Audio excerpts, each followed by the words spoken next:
Vercel, but open source. That's what AppWrite are promising to deliver with AppWrite Sites. To me, what Vercel does super well is deployment. The time to deploy from Git changes for any type of project is minutes, if not less, and everything is relatively stress-free. So let's see if AppWrite delivers the same experience when it's self-hosted, and take a look at some of the extra self-hostable goodies of AppWrite, like storage, auth, databases, and more.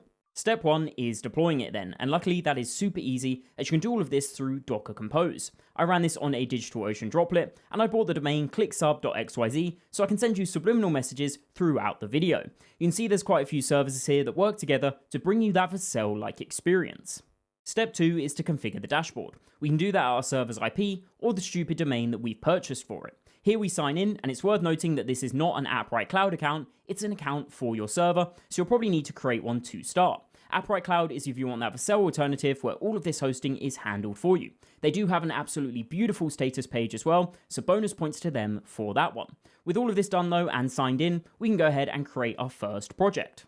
Once we've done that, the final step before I show you around AppWrite is connecting AppWrite to GitHub so we can get automated deployments based on commits. So step 3, connecting AppWrite to GitHub. To do that, you can follow the documentation on creating a GitHub app. It only takes a few minutes. And then all we need to do is set the environment variables that we need in the appwrite.env. With that, I'll go ahead and restart the Docker Compose. And there we go. We can now link our Git repos and we can move on to step 4, deploying our sites.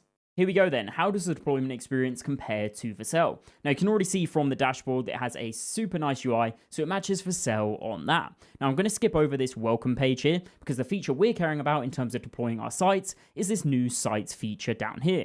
We click create site, we're given 3 options: clone a template, connect to a repository, or just drag in your files manually. I'm going to connect this to a Git repository, so hopefully we get automated deployments based on my commits. I know I want the vChat project, so I'm going to click connect on that. Select the branch that we want to be our production branch, in my case main, and then you can also fill out the framework here, which is going to pre-fill these options for you to help you out. So you can see we have the build settings here, which is the install command that we need, so npm install, the build command for our actual project, and then also the output directory. I'm going to leave this all as the default for that React framework.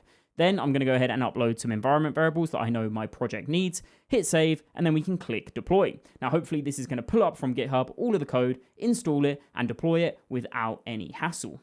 And after about a minute there, you can see it says, congratulations, you deployed your site successfully. We have a new domain set up of vchat.clicksub.xyz. So working similar to .vercel.app, you literally are hosting your own open source Vercel. And we can go ahead and visit the site. If we see a login page, it means that it is currently working. So that's all good. And if I go back to the dashboard, you can see a few of the other options. If I click close here, we can see our site. It now does have a screenshot. I don't know why it wasn't on the previous page. And it shows us that the build took 1 minute and 10 seconds to complete. Now, this probably does vary on the hardware that you've got this running on. As I said, I'm just running this on a DigitalOcean droplet, so it might be a little bit slower than if you deployed this on a big machine. Here on the dashboard, you can view a bit more information about the site as well. So you can see the past deployments that have occurred, as well as some stats like the average build time. You can view the logs of the currently running site, although personally I'd use BetterStack for logging. We can create some custom domains here, so we can add a domain for an active deployment, a Git branch, or even a redirect. Then you can see some usage stats, so we've only had 1 total deployment here, and you can even edit the settings that we configured earlier, like the Git repository, the production branch, build settings, runtime settings, environment variables, timeouts, logging, and you can even delete the site from here. Now, the one thing that I do want to test about this whole experience that will make it Vercel-like for me is what happens when we create a Git commit or even a new branch. Do we get things like preview deployments? So let's go ahead and try that out. In the code base then, I'm going to go ahead and commit my changes here and hit publish branch. And then I'm going to minimize this, go back to our dashboard, hit refresh, and see if we get a new deployment showing up here any second. And there you go, as you can see, a new deployment has showed up here, and if I click into this, it is currently building, but hopefully this shows up on a preview branch and doesn't get sent to production straight away.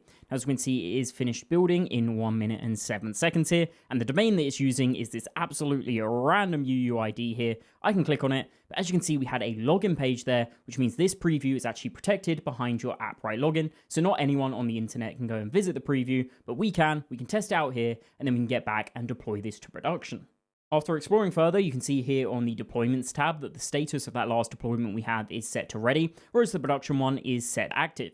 Now, if for some reason you did want to set that branch to be the production one, you can come in here and click activate, and that will go ahead and set it to be publicly accessible on that main domain of vchat.clicksub.xyz. But you could also go back to the production one and activate that as well. So it's really easy to roll back and roll forward on the AppWrite dashboard. Now, one feature that I do think is missing that I really like from Vercel is you're able to set environment variables on Vercel for your preview deployments. On here, it seems like we only have one set of environment variables for all of the sites and all of their previews. It's a super nice to have that you get on Vercel because it means you can change your backend, make sure that you change the environment variables to see it all working side by side with production, and then the one where you've changed out the whole backend, and then you know you're ready to ship your changes, and you can go ahead and promote those environment variables to production when you know everything is working perfectly. So hopefully this is a feature that they might add one day. So that's the overall deployment experience of AppWrite Sites, and overall I'd say it is super nice and it does mirror what I get out of Vercel. But let's take a look at some of the other self-hosted goodies that we get from AppWrite.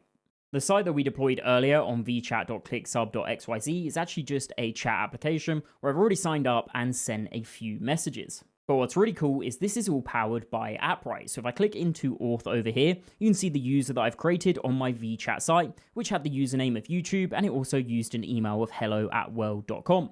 If I click in here, we can see some information. We can verify the account if we set up an SMTP server to actually send emails from. We can change the password if we need to reset it, set some labels, we can do preferences, multi-factor authentication, anything like that. And this even works with a load of OAuth providers as well, like Google, GitHub, and so on. And you can set up different things like Teams, security, email templates, just a load of things that you get with AppWrite. We then also have our database set up in AppWrite here. So we have our production database. We can click in here, we can see all of the tables that we have, and then even click in there and see the values as well and modify them too, all in a super nice UI. And finally, we even get storage here, so I can see the chat message attachments that have happened, and in here I have those 2 images that I sent, and again we can click in here and change a load of different things about them, like the permission, and even delete the file. And as you can see on the sidebar, the 2 that I'm not using are functions and messaging, but you get all of that with AppWrite as well. So it really is an all-in-one solution for your applications. You can now host your site there and also have your backend. There we go. I would say that's absolutely mirrored the Vercel experience, but it's given me ownership over the platform, where it's all hosted, and also I have the comfort of knowing that it's open source code. Let me know what you think in the comments down below, subscribe, and as always, see you in the next one.